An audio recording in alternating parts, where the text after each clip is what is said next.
Saya Desri Noventri Adu, saya dari Universitas Nusa Cendana Kupang, Fakultas Keguruan dan Ilmu Pendidikan, Program Studi Pendidikan Anak Usia Dini.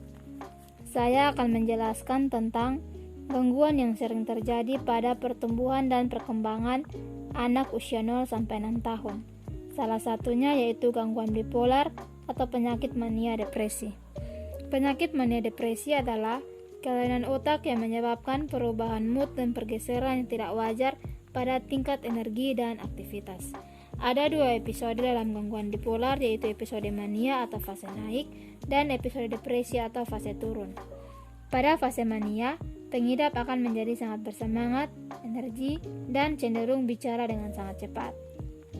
Sementara pada fase depresi, mereka akan terlihat sangat sedih, lesu, dan kehilangan minat terhadap berbagai aktivitas yang biasa dilakukan sehari-hari. Pada anak-anak gangguan bipolar cenderung sulit untuk dideteksi. Oleh karena itu, para orang tua perlu mengamati tanda-tanda bipolar yang sering terjadi pada anak. Tanda-tanda bipolar yang sering terjadi pada anak yaitu yang pertama, anak gelisah dan bicara dengan sangat cepat. Perubahan mood yang dialami anak-anak kadang sulit diprediksi, terutama pada anak usia batita atau balita yang belum pandai mengutarakan apa yang dirasakannya.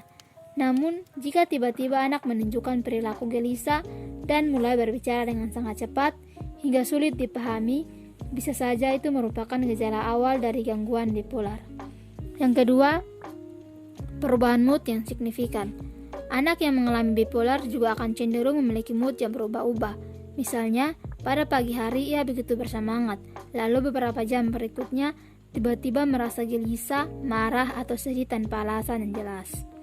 Yang ketiga, hiperaktif. Gejala ini biasanya terjadi ketika anak memasuki fase mania. Anak akan mengalami lonjakan semangat yang begitu besar hingga membuatnya begitu aktif. Jika tidak jeli, orang tua biasanya akan menganggap hal itu sebagai perilaku nakal. Padahal, mungkin saja itu merupakan suatu tanda adanya gangguan pada kejiwaan anak, terutama pada anak yang memang sebelumnya cenderung bukan anak yang aktif. Yang keempat, mengasingkan diri.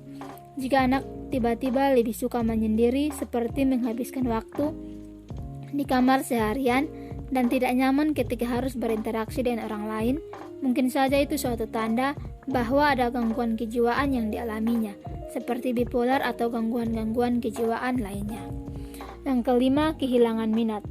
Jika anak menunjukkan perubahan perilaku seperti hilangnya minat terhadap apa yang tadinya disukai, ada baiknya orang tua melakukan riset dan pengamatan lebih lanjut terhadap anak, sebab dikhawatirkan itu merupakan gejala dari awal gangguan bipolar.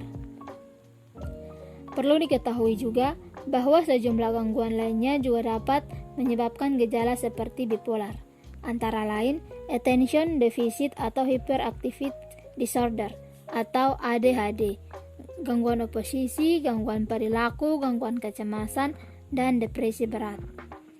Itulah mengapa bipolar seringkali sulit didiagnosis, karena kondisi kesehatan mental lainnya sering terjadi bersamaan dengan gangguan bipolar. Gangguan bipolar berkaitan dengan teori etiologi. Teori etiologi yang dikemukakan oleh seorang ahli yang bernama Konrad Lorenz. Teori ini membahas tentang tingkah laku, khususnya tingkah laku perseorangan. Terima kasih.